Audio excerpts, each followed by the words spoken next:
पूरा कागज की एक और वीडियो में आप सभी का स्वागत है। आज की इस वीडियो में हम एमपीएसआई प्रीलिम्स के 19 जनवरी की पहली शिफ्ट में जितने भी क्वेश्चन हिस्ट्री से पूछे गए थे, उन सभी को देखने वाले हैं। यहाँ पर सबसे इंपॉर्टेंट चीज़ बहुत ही टफ क्वेश्चन 19 की फर्स्ट शिफ्ट में हिस्ट्री से देखने को मिले हैं। बहुत ही टफ बोल रहा हूँ मैं, ठीक है। अभी तक की शिफ्ट में अगर 19 की फर्स्ट शिफ्ट और सेकंड शिफ्ट के क्वेश्चन देखें तो हिस्ट्री की बात करूंगा मैं, तो यहाँ पर सबसे टफ क्वेश्चन पूछे गए थे। अगर मैं यहाँ पर सोर्स बताऊँ आपको, तो यहाँ पर इस वीडियो में मैंने कोशिश की है कि जो भी क्वेश्चन जिस भी एनसीईआरटी से आए हैं, उनके मैंने स्क्रीनशॉट डालने की भी कोशिश की है, जिससे आप तैयार हो सकें अगले, अगर 2026 में वैकेंसी आती है तो उसके लिए, या फिर एमपीएसआई मेंस के लिए आप तैयार हो सको, उसके लिए मैंने यहाँ पर क्या किया है, सोर्स भी आपको बताने की कोशिश की है। और मोस्ट इंपोर्टेंट चीज़, एलिमिनेशन मेथड कैसे काम करती है, इस पर भी हम बात करेंगे। ये वीडियो देखने के बाद आप भी यही बोलने वाले हो, क्या बोलेंगे आप भी? मजा आया। और मैं ये जो मजा है हिंदुस्तान के हर व्यक्ति को देना चाहता हूं। तो बस यही रिएक्शन आपका भी रहने वाला है इस वीडियो को देखने के बाद। तो जितना भी ज़्यादा हो सके, जितना ज़्यादा से ज़्यादा हो सके, इस वीडियो को करना आपको शेयर करना है अपने दोस्तों भाइयों के साथ। तो चलिए बिना कोई देरी की, सबसे पहले अगर आपने इस चैनल पर नए हैं तो सब्सक्राइब कर लीजिए और ज्वाइन टेलीग्राम चैनल। यहाँ पर हम weekly test, weekly target, weekly notes, PDF जितनी भी चीज़ें हैं सब फ्री में आपको दे रहे हैं। तो सबसे पहले जाकर सब्सक्राइब करिए। पहला क्वेश्चन हम देखते हैं। क्वेश्चन आया था 19 की फर्स्ट शिफ्ट में, मौर्यकालीन कला। अब यहाँ पर थोड़ा सा आपको पढ़ने में दिक्कत हो सकती है, ये सारे स्क्रीनशॉट हैं। स्क्रीनशॉट लेने की वजह से इनकी जो क्वालिटी है वो डिस्टर्ब हो ही जाती है। तो यहाँ पर देखिए, मौर्यकालीन कला और अशोक की धार्मिक सहिष्णुता की नीति के संदर्भ में बारावर की और नागार्जुन की पहाड़ियों की गुफाओं का महत्व बताना है उनको। तो तुम्हें बताना पता होगा कि इनके बारे में अपन को बताना है कि किसको सही तरीके से समझा रहा है। तो बारावर और नागार्जुन की पहाड़ियां जो हैं, ये जो अकबर है उसने किसके लिए बनवाई थी? आजीविकों के लिए बनवाई थी। आजीविका जो आजीविक संप्रदाय के लोग होते हैं, ये सभी भौतिकवादी होते हैं। भौतिकवादी होते हैं मतलब कि वेद पुराण इन सब चीज़ों को नहीं मानते हैं।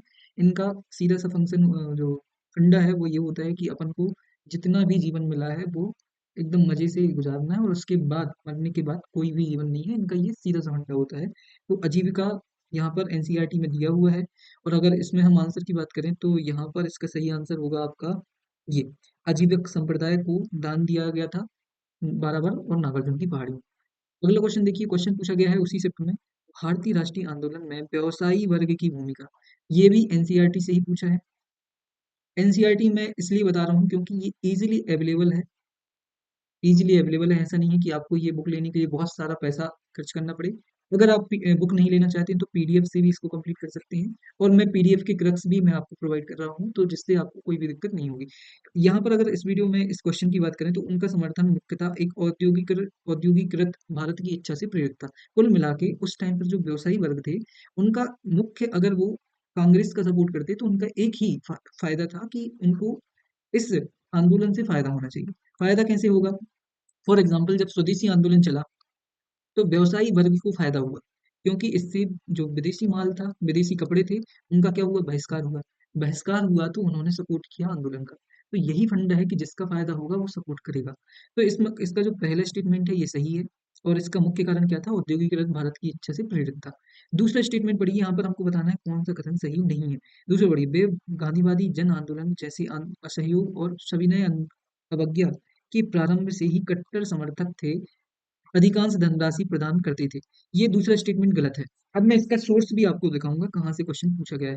तीसरा स्टेटमेंट पढ़िए, यहाँ पर जीडी बिरला और पुरुषोत्तम दास, गांधी से इनका जटिल संबंध था और ये कांग्रेस को धन भी दान में दे देते। ये दोनों ही स्टेटमेंट सही हैं, पहला और तीसरा। दूसरा गलत है, इसका मतलब सही आंसर होगा डी। इसमें पूछा था सही नहीं है, तो दूसरा सही नहीं है। अब ये क्वेश्चन पूछा गया है 10th क्लास की एनसीईआरटी से। इसकी पीडीएफ मैं आपको एक दो दिन में दे दूंगा अपने टेलीग्राम चैनल पर। अगर आपने टेलीग्राम चैनल को ज्वाइन नहीं किया है तो जाकर कर लीजिए। इसके केवल उन्हीं चैप्टर्स को आपको पढ़ना है जो कि आपके सिलेबस में है। ऐसे 3-4 चैप्टर हैं, मतलब कुल मिला के आपको 30-40 पेजेस ही पढ़ने पड़ेंगे। तो इसकी पीडीएफ मैं आपको दे दूंगा चैप्टर वाइज। तो आपको केवल वही पढ़ना है। यहाँ पर देखिए, ये क्वेश्चन यहाँ पर दिया हुआ है। अ, ये पूरा पढ़ लेना आप। मैं केवल काम की बात बताऊंगा आपको। गोलमेज सम्मेलन की विफलता के बाद व्यावसायिक संगठनों का उत्साह भी मंद पड़ गया। उन्हें उग्र गतिविधियों का भय था। वे लंबी अशांति की आशंका और कांग्रेस की युवाओं सदस्यों में समाजवाद के बढ़ते प्रभाव से डरे हुए थे। कुल मिला के जो इन्होंने बोला है कि असहयोग और सविनय अवज्ञा के प्रारंभ से ही वे कट्टर समर्थक थे, ये गलत है। बीच बीच में उनकी जो एनर्जी है वो कम होती रही, कभी बढ़ती रही। तो स्वदेशी आंदोलन में उनका सहयोग बहुत ज्यादा था 1904-5 के आसपास। उनका सहयोग आंदोलन के लिए बहुत ज़्यादा था।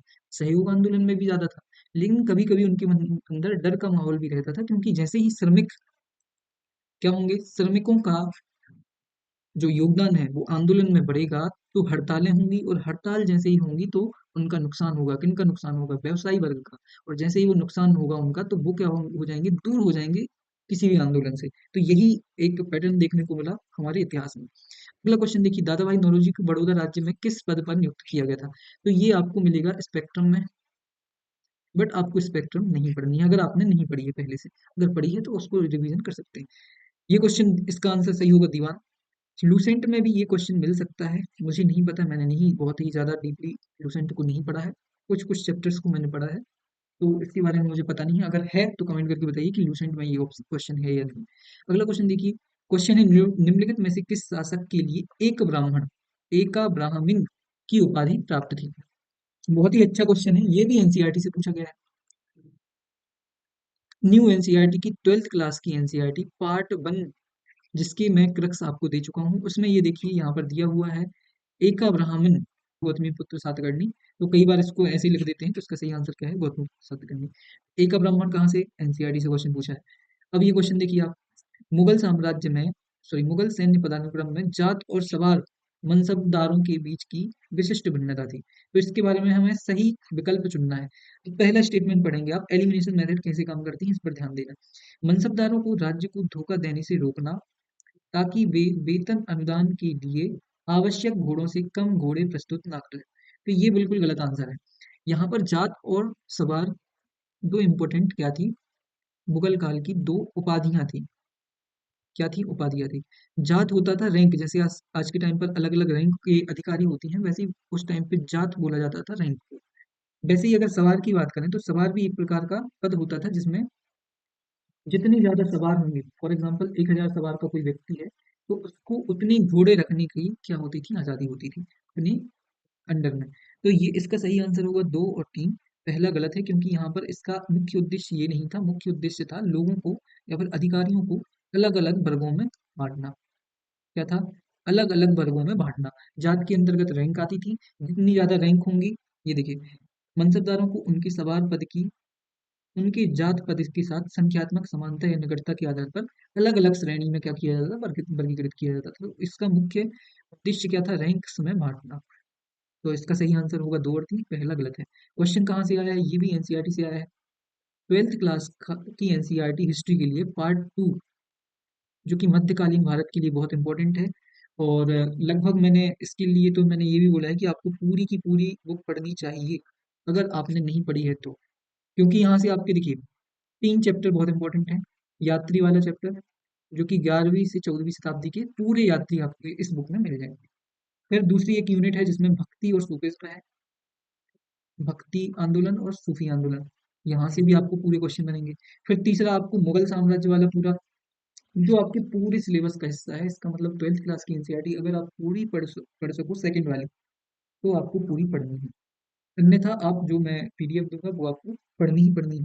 अगला क्वेश्चन देखिए, ये इजी टू एलिमिनेट था, इस क्वेश्चन को एलिमिनेट किया जा सकता है। तो हर टफ और बड़ा दिखने वाला क्वेश्चन कठिन हो जरूरी नहीं है। जो भी क्वेश्चन बहुत बड़ा दिख रहा है, इसको आपको जरूर पढ़ना है। तो यहाँ पर देखिए, आरसी मजूमदार, अब इसको देखना है आपको ध्यान से। अब जैसे इसको अगर आपने नहीं पढ़ा है तो इसको छोड़ दो। दूसरा पढ़िए आप, आरपी दत्त, मार्क्सवादी। अब मुझे पता है मार्क्सवादी विचारधारा जहां पर भी आएगी, मार्क्सवादी विचारधारा जहां भी आएगी, उसका संबंध होगा वर्ग संघर्ष से। कैसे होगा?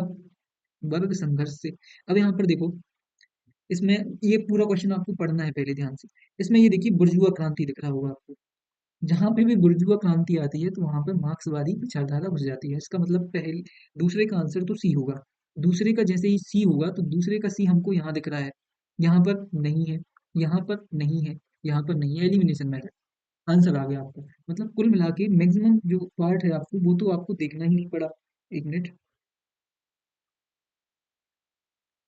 कुल मिला के 3 स्टेटमेंट आपको देखने ही नहीं पड़े यहाँ पर। एलिमिनेशन मेथड कैसे काम करती है आपको बस ये एक भी अगर पता चल गया, एक भी पता चल गया, आपको पता है मार्क्सवादी विचारधारा में बुर्जुआ क्रांति होती है, जैसे ये हुआ तो एलिमिनेट एलिमिनेट हो गया और आपका आंसर आ गया। तो ये है elimination method, easy to eliminate करना। आपको आना चाहिए। अगला क्वेश्चन देखिए, हम्पी में कौन सा मंदिर एक बेदी रथ, चैरियट, चैरियट का मतलब क्या होता है, एक आता है, चैरियट का मतलब होता है एक रथ मंदिर के जैसे दिखता है। यहाँ पर पहिए दिख रहे होंगे आपको, ये चैरियट का एक हिस्सा दिख रहा होगा ऊपरी वाला। तो इसका सही आंसर है विठल मंदिर। कहाँ से आया है क्वेश्चन, एनसीईआरटी से आया है। कौन सी एनसीईआरटी से, 12th क्लास की सेकेंड पार्ट, जो कि मैंने बोला है आपको पूरी पढ़नी है, पूरी पढ़ लो तो ज्यादा बेहतर है। तो ये सेकंड पार्ट से आ रहा है। अगला क्वेश्चन देखिए, ये बहुत ही टफ क्वेश्चन है, टफेस्ट क्वेश्चन अभी तक के जितने भी क्वेश्चंस हैं उन सब में टफे सबसे टफ क्वेश्चंस में से एक है, लेकिन इसको किया जा सकता है, इसको किया जा सकता है। अब ये क्वेश्चन पूछा है, मितानी साम्राज्य की 15वीं शताब्दी ईसा पूर्व की संधि ऋग्वैदिक देव समूह की प्राचीनता का एक महत्वपूर्ण बाहरी प्रमाण माना जाता है। मैक्सिमम लोगों ने कभी भी किसी भी किताब में मितानी साम्राज्य पढ़ा ही नहीं होगा। कब की बात हो रही है, 15वीं ईसा पूर्व, समझ रहे हो आप, ईसा पूर्व 1400 BC की बात हो रही है, या फिर 1500 BC की हो रही है बात यहाँ पर। तो ये कब की बात है, ऋग्वैदिक काल की बात है, और इसमें पूछा है बाहरी प्रमाण। तो ये जो मितानी साम्राज्य है, ये देखिए मितानी इंस्क्रिप्शन भी बोलते हैं इसको, ये कहाँ पर पाया गया था, ये पाया गया था 14th सेंचुरी, यहाँ पर दिया हुआ है 15th सेंचुरी। कहाँ पर पाया गया था, बीसी में, इराक में पाया गया था। तो ये एकदम पहला कथन एकदम सही है, दूसरा कथन भी सही है, और ये एक दूसरे को व्याख्या भी कर पढ़ लेना आप, क्योंकि यहाँ पर हम वीडियो लंबा नहीं करना चाहते हैं। अब ये आया कहाँ से क्वेश्चन पता है, ये आया है एनसीईआरटी की ओल्ड एनसीईआरटी से। कौन सी, ओल्ड एनसीईआरटी, जैसे बोलते हैं RS शर्मा।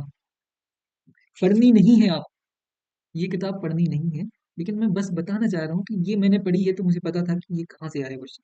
लेकिन आपने अगर नहीं पढ़ी है तो बिल्कुल भी टाइम अपना नहीं वेस्ट करना है, बिल्कुल भी नई ओल्ड एनसीईआरटी पढ़ने नहीं लग जाना है। आपको वो चीजें पढ़नी है जहाँ से मैक्सिमम क्वेश्चन आ रहे हैं।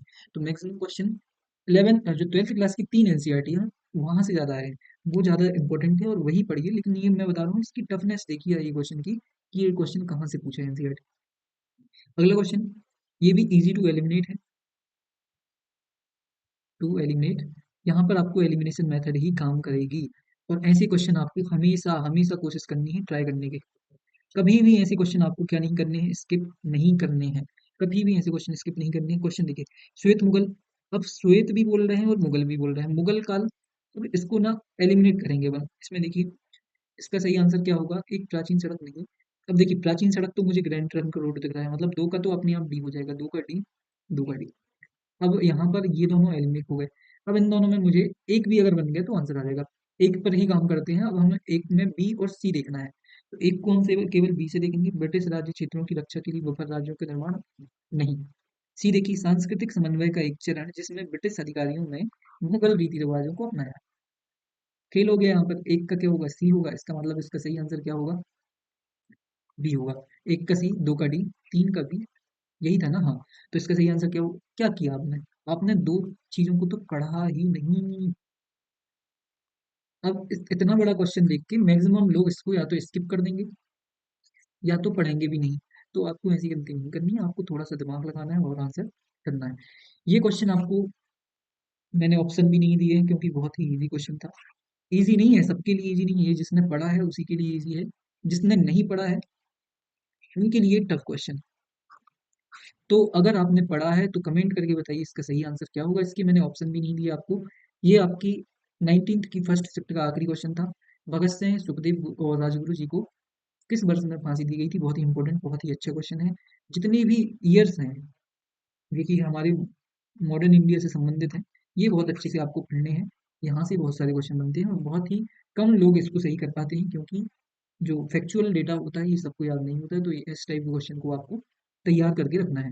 तो इसी के साथ मिलती अगली वीडियो में, पढ़ते रहिए, ध्यान रखना, थैंक यू सो मच, धन्यवाद। और पूरा कागज यूपीएससी को सब्सक्राइब करना ना भूलें, और ऐसे ही जुड़े रहिए हमारे साथ। टेलीग्राम चैनल को ज्वाइन करिए, वहाँ पर आपको बहुत सारी चीज़ें, बहुत सारे टारगेट्स, बहुत सारी टेस्ट सीरीज फ्री में अवेलेबल हो रही है। तो बस जुड़े रहिए पूरा कागज पर, मिलते हैं अगली वीडियो में, पढ़ते रहिए, ध्यान रखिए।